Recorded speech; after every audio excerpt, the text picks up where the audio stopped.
평화를 빕니다. 자, 오늘 우리가 함께 나눌 아주 깊고 놀라운 영적 진리의 여정에 오신 것을 환영합니다. 복잡한 생각, 머리 아픈 세상, 근심은 잠깐 다 내려놓으시고요. 오직 오늘 우리에게 주어지는 생명의 말씀에만 깊이 한번 머물러 보겠습니다. 우리의 영혼을 확 깨우는 주님의 따뜻한 말씀, 지금 바로 시작해 볼까요? 먼저 요한복음 14장 1절을 보면 이런 말씀이 나오죠. 너희 마음이 산란해지는 일이 없도록 하여라. 하느님을 믿고 또 나를 믿어라. 여러분, 그 당시 제자들의 상황이 어땠는지 상상해 가시나요? 몹시 마음이 산란하고 불안했습니다. 그런데 흥미로운 건 그들을 심란하게 한 게 어떤 외부의 핍박이나 험악한 환경이 아니었다는 거예요.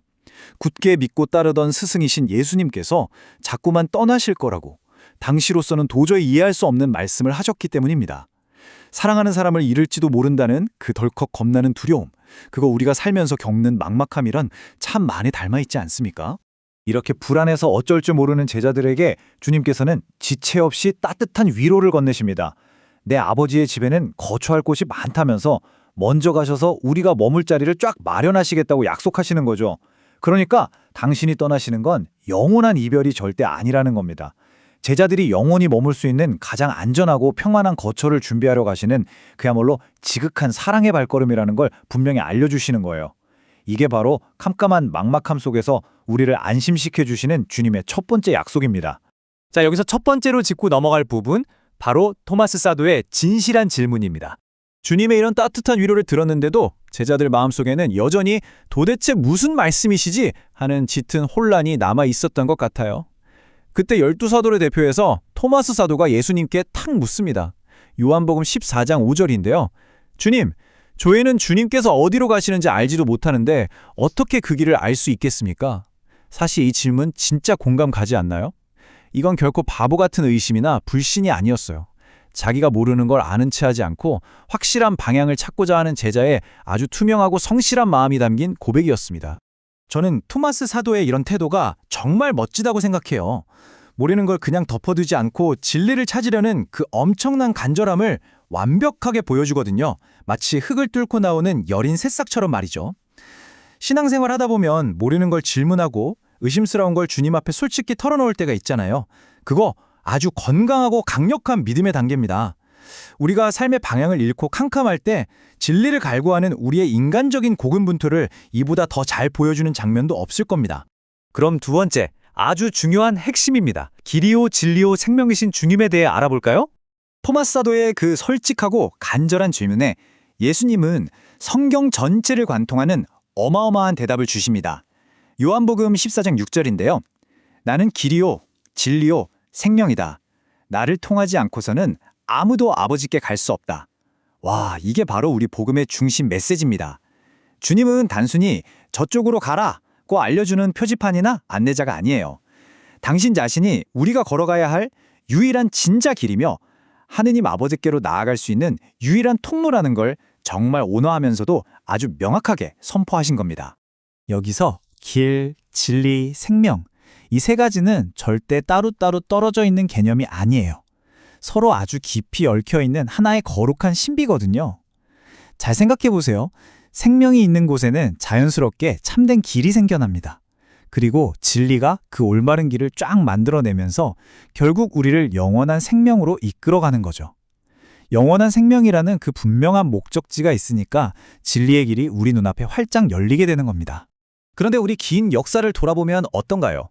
인간은 자기 욕심 채우려고 심지어 하느님 이름까지 그럴듯하게 빌려가면서 진짜 수많은 복잡한 곁길들을 만들어냈습니다. 사람들 헷갈리게 만드는 꼬불꼬불한 가시덤불 같은 길들 말이죠. 하지만 예수님을 참된 길은 완전히 다릅니다. 주님은 그 모든 헛된 곁길들을 싹 다 걷어내시고 우리를 가장 본질적이고 생명력 넘치는 올바른 길, 바로 당신 자신에게로 온전히 초대하고 계신 겁니다.